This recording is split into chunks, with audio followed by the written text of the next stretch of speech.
Welcome to the deep dive. Today, we're digging into a stack of sources about a really sudden disaster in Kolkata, India. It struck on September 23rd, 2025, just as the city was gearing up for Durga Puja, its biggest festival. We're talking about a flash flood that officials were quick to call unprecedented. Yeah, unprecedented was the word used. Exactly. So our mission today is to get past the headlines. We've compiled sources on the fatalities, the transportation paralysis, the political context, and some really specific rainfall data. We want to understand, what happened, why it was so catastrophic, and what it tells us about cities facing these kinds of events. Because this wasn't just a flood, it was a tragedy that claimed at least 7 lives, completely stopped daily life, and cast a huge shadow over the festival mood. Okay, let's unpack this. Right. So the timeline really sets the stage. The heavy rain wasn't just a quick burst. It started late Monday night, and it kept going right through the early morning commute on Tuesday. That timing was critical. Crucial, yeah, and the immediate consequence. Tragically, at least 7 people died. And the reports consistently mention electrocution as the cause in these waterlogged areas. Electrocution, that detail is so important. It tells you the water wasn't just deep, it was dangerous, it was charged. And our sources, they actually identified 4 victims, which really grounds the tragedy. Firoz Ali Khan, 50, from Baniapukar. Pranatosh Kundu, 62, from Netaji Nagar. Mumtaz Bibi, 70, from Ekbalpur, and someone unidentified in Garahat. It makes you ask, was this just about drainage failing, or was it also about the electrical infrastructure? Not being ready for this kind of predictable, if extreme, flooding. Well, that's a key question. From an engineering perspective, this looks like pluvial flooding. That's rainwater overwhelming the city's drainage system itself, not like a river bursting its banks. Chief Minister Mamata Banerjee called it unprecedented, and the water levels were certainly devastating. How devastating? Well, reports mention key areas, places like Jadavpur, Bagachat, and even Salt Lake and Gulf Green submerged in knee-deep water. These aren't typically the first places you think of for major flooding. Knee-deep. Wow. But that word unprecedented, does the data actually back that up? Or is it, partly political language to manage the situation?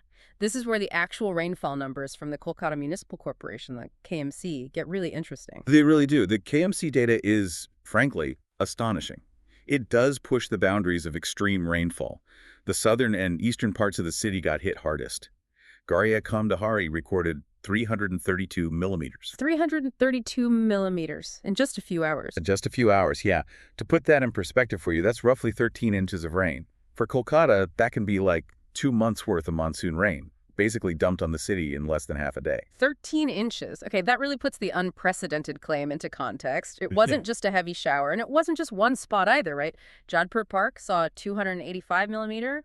Kalihat 280, Topsia 275, Ballygunge 264. Exactly. Even North Kolkata, which sometimes stays drier, got around 200 millimeters. With that sheer volume of water hitting the city practically all at once, the transport system just didn't stand a chance. No chance at all. Total paralysis. Total paralysis. Traffic, trains, buses, everything just stopped. You had commuters trying to wade through waist-deep water at major intersections. Just imagine that scene. Instant gridlock. Grim pictures, yeah. Let's focus on those specific logistical failures. What routes were hit hardest?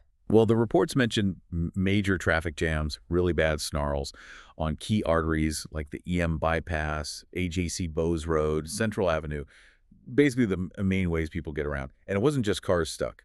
Public transport completely failed. Buses were breaking down, stranded in the water. And I bet getting a taxi or an app cab was difficult. Oh, incredibly expensive. Sources said they either stayed off the roads entirely or the fares were massively inflated, so people were essentially trapped. Right. But the roads are one thing. What about the trains? That's the backbone for so many commuters. That was a critical failure point. Eastern Railway reported severe disruptions because key operational areas were actually underwater.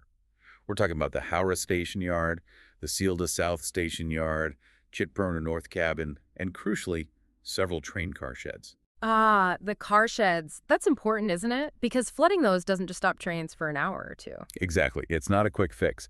When water gets into those maintenance sheds, it potentially damages electrical systems, motors. Everything needs inspection and repair.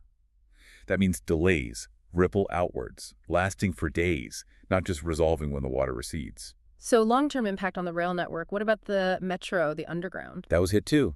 The metro services on a big stretch of the Blue Line, that's the main north-south line, Dakshinswar to Shahid Kutyam had to be suspended.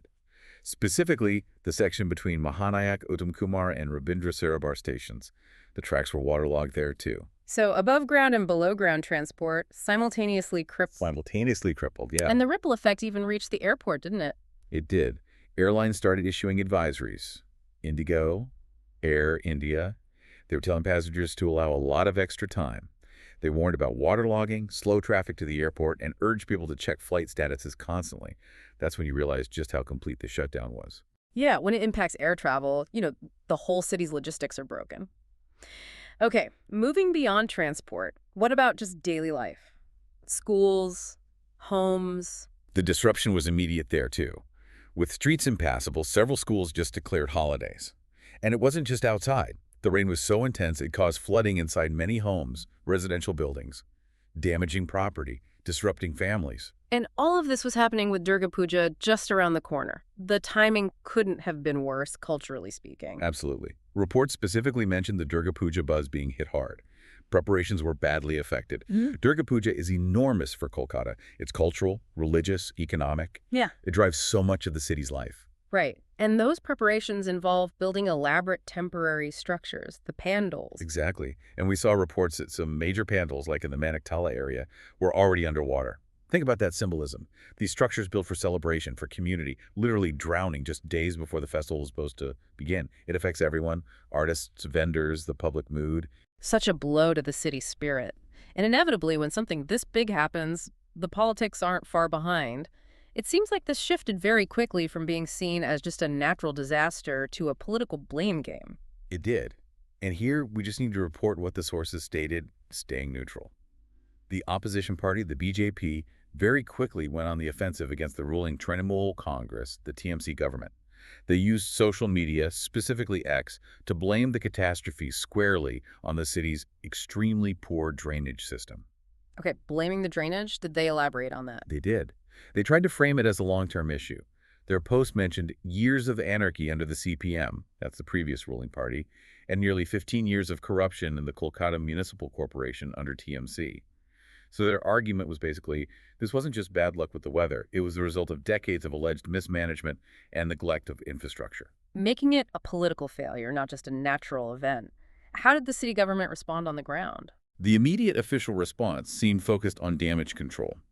Mayor Farhad Hakim was reportedly in the KMC control room, monitoring the situation, and KMC officials issued emergency instructions to get the drainage pumps running, prioritizing clearing the main roads to, try and get traffic moving again, even as this political debate was heating up. Right, focus on the immediate pumping. But that raises the bigger question, looking forward. Was this the end of the rain? What did the forecast say? That's a crucial point. According to the Indian Meteorological Department, the IMD, no, it wasn't necessarily over.